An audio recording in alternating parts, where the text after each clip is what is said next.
Olá! Hoje a gente vai falar de um conceito da matemática que é, sério, um verdadeiro superpoder. E o mais incrível, ele está no nosso dia a dia há milênios. Bora mergulhar na história da regra de 3? Pensa bem, quem nunca passou por uma dessas situações, né?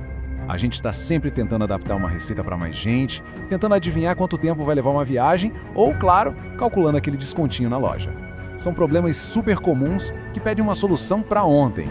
E se eu te contasse que a ferramenta que a gente usa para resolver tudo isso não é um app novo, não é nada de tecnologia de ponta, mas sim uma ideia que tem tipo 4.000 anos de idade? Pois é, a solução é super antiga, mais do que testada pelo tempo e, olha, poderosa demais. E essa é a grande sacada. A matemática que a gente vai ver aqui não é aquela que fica só no livro da escola, não. Ela é um superpoder do nosso dia a dia, sabe?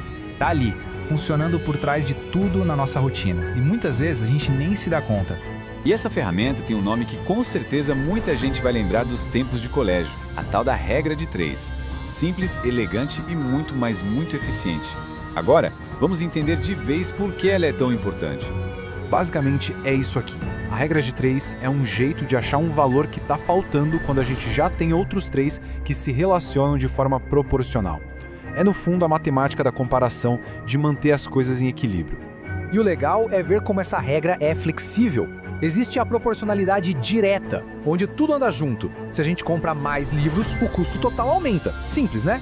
Mas também tem a inversa, onde a lógica vira de cabeça para baixo. Se a gente coloca mais gente para construir um muro, o tempo para terminar diminui. E a regra de 3 espertinha sabe lidar com os dois casos. Mas para sacar o poder real dessa ideia, a gente precisa fazer uma viagem no tempo. Porque a história da regra de 3 não é sobre uma pessoa que a inventou do nada. É sobre a evolução de um jeito de pensar que literalmente mudou o mundo. E essa linha do tempo aqui mostra tudo direitinho. Olha só, começa lá atrás com os babilônios e egípcios, que já usavam essa lógica de proporção no comércio, nas construções, mesmo sem ter um nome chique para isso. Aí, lá na Índia, o método começa a ganhar uma forma mais organizada. Depois, ele viaja pelo mundo árabe, que era um polo de conhecimento na época, e finalmente chega na Europa. E é aí que o jogo vira. Essa chegada na Europa foi um divisor de águas. A regra de 3 não era só uma curiosidade matemática, não. Ela se tornou o verdadeiro motor de uma nova economia, dando um gás para o comércio como nunca se tinha visto. E o apelido que ela ganhou já entrega tudo. O pessoal não chamava de uma regra qualquer, era a regra de ouro. Isso mostra o valor gigantesco que os comerciantes da época davam para essa ferramenta. Era tipo o segredo do sucesso, sabe?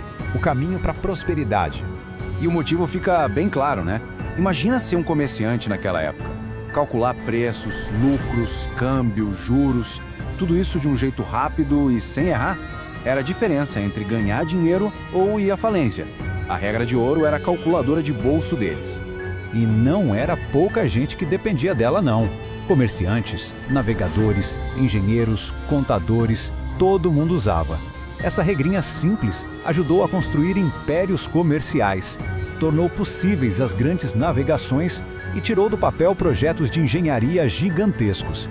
Era a língua universal dos negócios. Ok, vamos voltar para o canalzinho agora. Com supercomputadores e inteligência artificial para todo lado, será que essa ferramenta tão antiga ainda tem vez? A resposta é com certeza, e ela está mais viva do que nunca. No mundo profissional de hoje, a lógica da regra de 3 continua firme e forte. O engenheiro usa para saber quanto de material vai precisar, o pessoal das finanças usa para montar orçamentos, o comércio inteiro usa para definir preços, a tecnologia pode ter mudado, mas o raciocínio por trás, esse continua o mesmo. E aí a gente volta exatamente para o começo da nossa conversa. Ajustar a receita do bolo, calcular o combustível para a viagem, todas essas coisinhas do dia a dia são, no fim das contas, a regra de 3 em ação. É a maior prova de que a matemática boa de verdade é aquela que resolve os nossos problemas reais. Então a grande lição é que a regra de 3 é muito mais do que só uma formulinha para decorar. O verdadeiro legado dela é ter ensinado a gente a pensar de um jeito que conecta as coisas, que entende causa e efeito de maneira lógica. E olha só como ela é a base de tudo. Sabe o cálculo de porcentagem que a gente usa o tempo todo? É pura regra de 3. A ideia de função linear que está por trás de um monte de gráficos e modelos que a gente vê por aí é a mesmíssima lógica. Ela é como se fosse a sementinha de várias outras ideias matemáticas super importantes. No final das contas, é disso que estamos falando. Essa capacidade de pensar de forma proporcional, de entender como as coisas se relacionam e como uma afeta a outra, essa é uma das habilidades que permitiu todo o desenvolvimento da ciência, da engenharia, do comércio. É um dos pilares do progresso da humanidade. Isso tudo deixa uma pergunta no ar para a gente pensar. Se a regra de 3, uma ideia com 4.000 anos, ainda é tão essencial, fico imaginando quais outros conceitos assim tão antigos e fundamentais são as ferramentas que a gente vai precisar para construir o futuro. Esse canal cresce com você. Comenta aqui qual assunto você quer aprender. Será um prazer pesquisar, preparar e trazer o resumo em vídeo. Gostou do resumo? Então se inscreva no canal, deixe seu like e compartilhe com quem gosta de aprender com livros. E não saia ainda, clique no vídeo que está aparecendo na tela e continue aprendendo com a gente.